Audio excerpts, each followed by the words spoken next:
Hello दोस्तों, आप सभी को सलाम नमस्कार। मैं आपका दोस्त फैजू आज फिर एक छोटी सी स्टोरी लाया दोस्तों, जो कि काफ़ी शानदार स्टोरी है।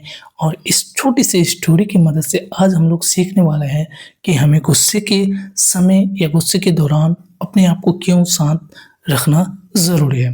तो स्टोरी का टाइटल है दोस्तों द बॉल्ड मैन, यानी बॉल्ड। इसको देखने में लगता है दोस्तों ए से बेल्ड पर आ जाएगा, लेकिन बी ए का उच्चारण यहाँ बा, ठीक, बो सॉरी बो होगा, यानी बॉल्ड मैन।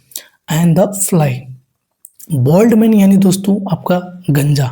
ये जो गंजा है इसको इंग्लिश में बोलता है बॉल्ड, ठीक। एंड द फ्लाई, फ्लाई मतलब मक्खी, और मक्खी यानी टाइटल से आप लोग को समझ में आ गया होगा कि ये इस स्टोरी में जो होने वाला है एक गंजे आदमी और एक मक्खी के बीच, ठीक। वंस अपॉन अ टाइम यानी एक समय की बात है। और जो मैं ये स्टोरी पढ़ने वाला हूँ दोस्तों, इसमें काफ़ी मैं तोड़ तोड़ के पढ़ने वाला हूँ ताकि आप लोग को इजीली समझ में आए, चाहे हिंदी टू इंग्लिश हो या ग्रामेटिकली हो, और जो भी वोकेबुलरी हो यानी वर्ड मीनिंग्स मैं वो भी क्लियर करता चलूँगा। तो आप लोग से एक मेरी विनती है दोस्तों कि प्लीज़ आप लोग लास्ट तक बने रहिए ज़रूर, और भाई को ज़रूर सपोर्ट कीजिएगा जैसे भी हो, ठीक। अब स्टोरी को देखते हैं। अ बॉल्ड मैन वॉज ट्रेवलिंग, ठीक। क्या मतलब हुआ, यानी एक गंजा आदमी ट्रेवलिंग यानी यात्रा कर रहा था या जा रहा था। तोड़ तोड़ के पढ़ेंगे और छोटे सेंटेंस को लेके पढ़ेंगे, ठीक। फ्रॉम वन विलेज, विलेज नहीं विलेज, वो का उच्चारण करना है, विलेज टू अनदर विलेज। यानी जो गंजा आदमी है वो क्या कर रहा था, एक गांव से दूसरे गांव जा रहा था या यातायात कर रहा था, ऐसे भी बोल सकते हो, ठीक। इट वॉज अ, वॉज नहीं, इसे वॉज पढ़ना है, ठीक। It was a summer afternoon. It यानी किसी कोई भी मौसम के लिए हमें इसका इट का यूज़ किया जाता है दोस्तों, ठीक। इसका कोई मीनिंग नहीं है यहाँ सिर्फ एक ग्रामेटिकली यानी सेंटेंस को अच्छा बनाने के लिए इट का यूज़ किया जाता है। यानी जैसे 4 बजा, तो उस समय हम लोग क्या यूज़ करते हैं, समय को दिखाने के लिए इट का यूज़ करते हैं, ठीक। तो उसी तरह जो है यहाँ सिर्फ समय को दिखाने के लिए इट का यूज़ किया गया है। यानी गर्मी का दोपहर का मौसम था, ठीक, ऐसे बोल सकते हो। यानी गर्मी की दोपहर का समय था।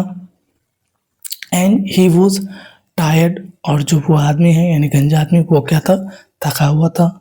सो इसलिए ही डिसाइडेड टू टेक, यानी 2 + V1 ये आपका इन्फिनिटिव होता है दोस्तों। और इसका जो काम होता है, देखने में लगता है ये वर्ब के काम करेगा, लेकिन ये वर्ब नहीं दोस्तों, ये आपका इन्फिनिटिव। इन्फिनिटिव मतलब वो होता है दोस्तों जो 3 टाइप से काम करता है, चाहे तो वो एडजेक्टिव होगा या नाउन होगा या एडवर्ब होगा।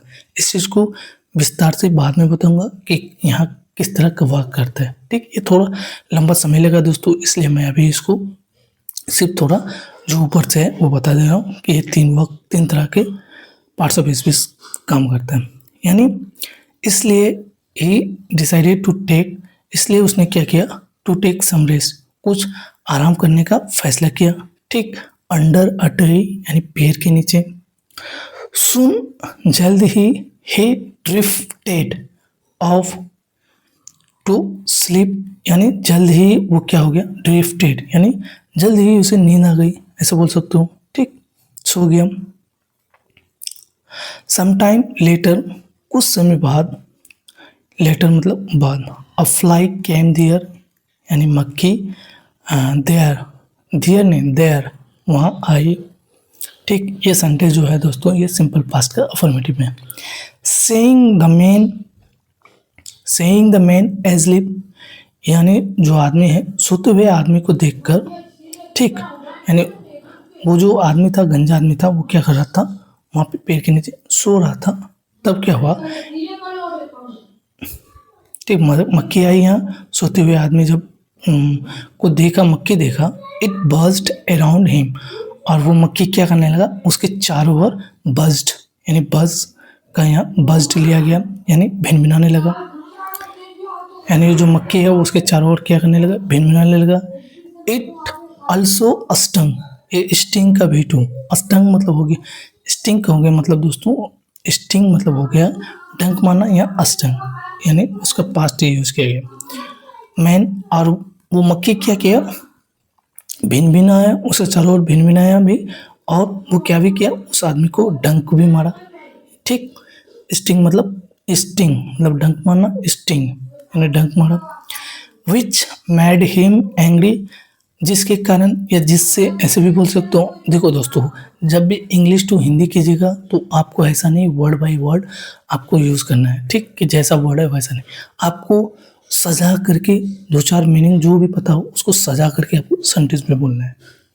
तो जिसके कारण भी बोल सकते हो, जिससे मेड हिम एंग्री, यानी जिससे वो क्या कर दिया, उसे गुस्सा दिला दिया। ठीक, कौन, मक्खी, क्यों, क्योंकि उसके सिर के ऊपर भिनभिनाने लगा, प्लस वो उसे क्या करने लगा, डंक भी मारा, जिसके कारण उसे क्या गया, उस जो गंजा आदमी है उसे गुस्सा आ गया।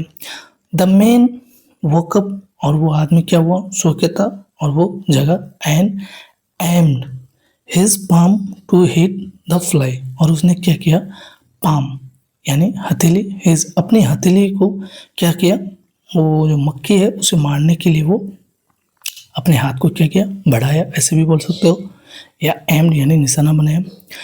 But instead of hitting the fly, लेकिन क्या हुआ, जब वो मक्खी को मारने की कोशिश किया तो मक्खी को मारने के बजाय, यानी इंस्टेड ऑफ के बजाय, the man ended of sleeping himself, और उसने क्या किया, मक्खी को मारने के बजाय अपने आप को, हिमसेल्फ मतलब अपने आप, स्लीपिंग यानी थप्पड़, यानी उसने क्या किया, अपने आप को ही थप्पड़ मार दिया।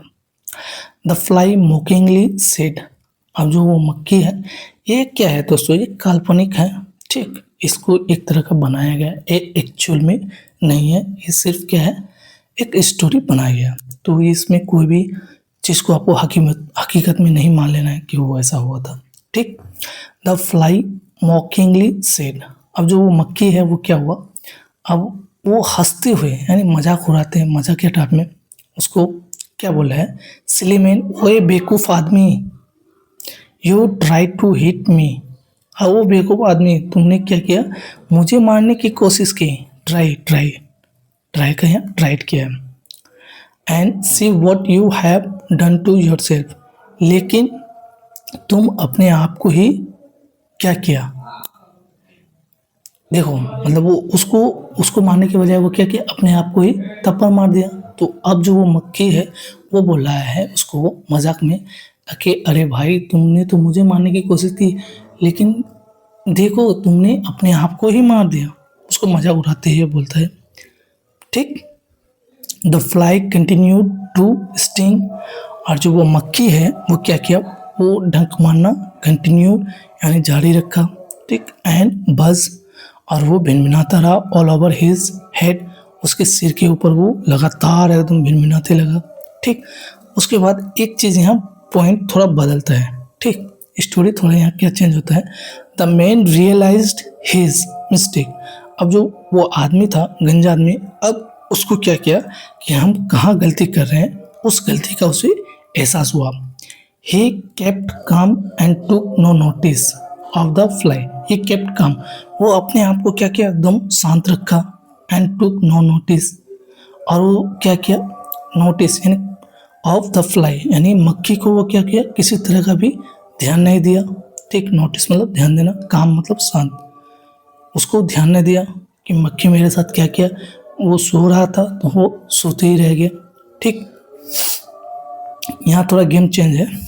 द फ्लाई बज्ड अराउंड, उसके बावजूद भी क्या हुआ, मक्खी उसके चारों ओर बज्ड यानी भिनभिनाता रहा। बट वेन नहीं पढ़ना है इसको दोस्तों। ठीक, ये इसमें जो है एच जो है दोस्तों वो साइलेंट होता है, जब भी WH आए तो उस समय एच साइलेंट होता है। बट वेन, लेकिन जब इट यानी मक्खी, इट का जो यूज होता है दोस्तों वो छोटे कीड़े के लिए और निर्जीव वस्तुओं के लिए, तो यहाँ इट का यूज जो है दोस्तों मक्खी के लिए यूज किया। लेकिन जब वो गॉट नॉट रिस्पॉन्स, लेकिन वो जब कोई रिस्पॉन्स यानी कोई प्रतिक्रिया नहीं दिया, कौन, वो गंजा आदमी, द मैन यानी उस आदमी से इट फ्लू अवे। अब उसके बाद मक्खी को क्या एहसास हुआ कि अब जो ये आदमी है, जो मैं सता रहा हूँ, जिस तरह का भी प्रतिक्रिया जो भी कर रहा था वो अपना हरकत, उस पे उसको कोई रिस्पॉन्स नहीं मिला, कोई प्रतिक्रिया नहीं मिला। इसके कारण क्या हुआ दोस्तों, उसको मज़ा नहीं आया मक्खी को, जिसके कारण वो क्या हुआ, इट फ्लू अवे, और वो क्या हुआ, मक्खी वहाँ से उड़ गए। तो स्टोरी का यही सीख है दोस्तों कि कभी भी आपको मजाक उड़ाए तो आप उस चीज़ को चिढ़ाओ मत, ठीक। आप चिढ़ाओगे तो वो चीज़ क्या करेगा, वो और ज़्यादा करेगा। ये स्टोरी का जो मेन मॉरल है दोस्तों वही कहता है कि आप कभी भी ऐसा सिचुएशन आए तो बस अपने आप को काम होके, शांत होके सोचो कि क्या सही है वो करो, ठीक। जो मॉरल स्टोरी कहता है दोस्तों, इन डिफिकल्ट टाइम, यानी कठिन समय में वन शुड कीप काम, अपने आप को शांत रखो, ठीक। तो आशा करते हैं दोस्तों ये स्टोरी आपको काफ़ी पसंद आया होगा। तो पसंद आया तो प्लीज़ भाई को सपोर्ट करो यार, और भी मैं आगे इस तरह का स्टोरी बनाता रहूँगा। आप लोग को क्या कमी लगा, क्या कुछ लगा, प्लीज़ आप लोग कमेंट में ज़रूर बताएं। थैंक यू दोस्त, मिलते हैं फिर नेक्स्ट वीडियो में और भी इससे अच्छे स्टोरी के साथ और भी ग्रामेटिकल पॉइंट के साथ मिलते हैं। आज के लिए इतना ही, थैंक यू दोस्तों।